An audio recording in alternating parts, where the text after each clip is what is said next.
नमस्कार मंडळी. आज आपल्या स्वयंपाकघरात सुगंध दरवळतोय, तो एका खास भारतीय गोड पदार्थाचा. हो, अगदी बरोबर ओळखलं. तर आज आपण बनवणार आहोत सगळ्यांचा लाडका गुलाबजामुन. गोडसर, नरम आणि तोंडात घातल्याबरोबर विरघळणारे हे गुलाबजामुन कोणाला नको असतात? मग चला पाहूया अगदी सोप्या पद्धतीने घरच्या घरी गुलाबजाम कसे बनवायचे. तर या ठिकाणी मी गुलाबजामचं पॅकेट घेतलंय. E12चे हे गुलाबजामुन आहेत. पॅकेटच्या मागे तसे तर सगळे इन्स्ट्रक्शन दिलेले आहेत. या व्हिडिओमध्ये मी तुम्हाला गुलाबजामुन मऊसूत कसे बनवायचे याबद्दल टिप्स सुद्धा सांगणार आहे, तर स्टे ट्यून. तर या ठिकाणी मी गुलाबजामचा डो बनवण्यासाठी एक बाउल घेतलाय. तुम्ही एखादं पसरट भांडं सुद्धा घेऊ शकता, जेणेकरून तुम्हाला डो बनवायला इझी पडेल. आणि 1 कप असं मी मिल्क घेतलंय. आता काही लोक हे गुलाबजाम बनवताना मिल्कऐवजी दुधाऐवजी पाण्याचा सुद्धा वापर करतात, पण मी स्पेसिफिकली इथे मिल्क प्रेफर करते, कारण की मिल्कमध्ये डो बनवायला मला सोपा पडतो. त्याच्यामुळे मी इथे दुधाचा वापर केलाय. आणि आता गुलाबजामची पावडर आपण काढून घेणार आहोत. तर गुलाबजामचा डो बनवण्यासाठी गुलाबजामचे जेवढं पण हे पीठ आहे ते मी व्यवस्थित काढून घेतलं एका बाउलमध्ये. आणि ते पीठ त्यानंतर मी हळूहळू मळून घेणार आहे. हे जवळजवळ 200 ग्रॅमचं पॅकेट आहे आणि याच्यामध्ये असं लिहिलं आहे की 45 पर्यंत आपण गुलाबजाम बनवू शकतो. पण ते आपल्या बनवण्यावर सुद्धा असतं की आपण कोणत्या साईजचे गुलाबजाम बनवतोय आणि तेवढे बनतील का, त्यानुसार आपण त्याच्यावर अंदाजा बांधतो. त्यानंतर मी इथे पीठ काढून घेतलं आणि आता आपल्याला पीठ असं हळूहळू थोडंसं पसरून घ्यायचं आहे, कारण की त्याच्यामध्ये गोळे वगैरे राहिले नाही पाहिजे त्यामुळे. त्यानंतर मी थोडं करून याच्यामध्ये दूध मिक्स करते आणि डो बनवून घेते. आता तुम्ही पाहू शकता हे दूध सर्व मिक्स केल्यानंतर सुद्धा माझा डो थोडासा बनायचा बाकी होता, तर मी त्याच्यामध्ये थोडंसं पाणीसुद्धा ॲड केलं. तर तुम्ही असंही करू शकता, पाणी आणि दूध दोन्हीसुद्धा मिक्स करू शकता. त्याने सुद्धा तुमचे गुलाबजाम फार असे मऊसूद होतात. तर दूध ॲड करून मी हे गुलाबजामचा असा डो बनवून घेतला आहे. तुम्ही पाहू शकता असा व्यवस्थित डो बनवून घ्यायचा आहे. जास्त पातळही नाही आणि जास्त घट्टही नाही, मीडियम आकाराचा मऊसूद डो बनवून घ्यायचा आहे. आणि त्यानंतर तो सेट होण्यासाठी मी जवळजवळ 5 ते 10 मिनटं त्या डोला असंच साईडला ठेवून दिलं, झाकण ठेवून. आणि आता आपला डो रेडी झालेला आहे, तुम्ही पाहू शकता. त्यानंतर आता बारीक गुलाबजामचे बॉल्स बनवून घ्यायचे आहेत आपल्याला. त्यासाठी तुम्ही हातावर घी किंवा तेलाचा वापर करू शकता, जेणेकरून ते आपण जे डो बनवला आहे तो हाताला चिकटणार नाही. आता या ठिकाणी मी थोडंसं पीठ घेऊन मीडियम किंवा स्मॉल आकाराचे असे गुलाबजाम बनवून घेतलेत. तर तुम्ही जेव्हा गुलाबजामचे छोटे बॉल बनवता, छोटे गोळे बनवता, तेव्हा ते अगदीच असे दाबून नाही बनवायचे.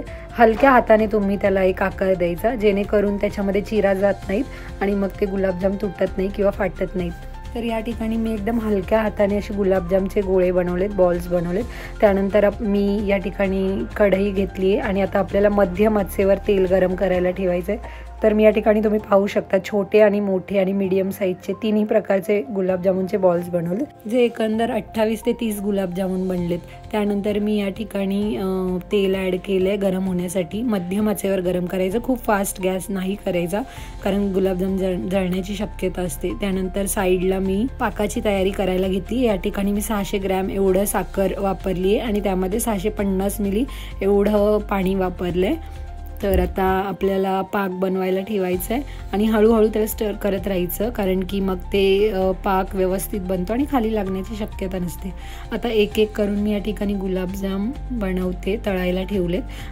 तर शक्यतो तुम्ही मोठ्या फ्लेमवर तेल ठेवू नका, कारण की तुम्ही जर गॅस फास्ट केला आणि गुलाबजाम तळायला टाकले तर ते गुलाबजाम वरतून लवकर काळे होतात आणि मग ते आतमधून प्रॉपर शिजत नाही. त्यामुळे गॅस मीडियम किंवा थोडासा हलका मीडियम आचेवर ठेवा, जेणेकरून तुमचे गुलाबजाम हळूहळू तळता येतील आणि त्याला असा सोनेरी रंग येईल हळूहळू, आणि ते पूर्ण आतून बाहेरून तळले जातील आणि कच्चे राहणार नाहीत. मग एकदा गुलाबजाम व्यवस्थित तळले की पाक त्याच्यामध्ये व्यवस्थित मिक्स होतो.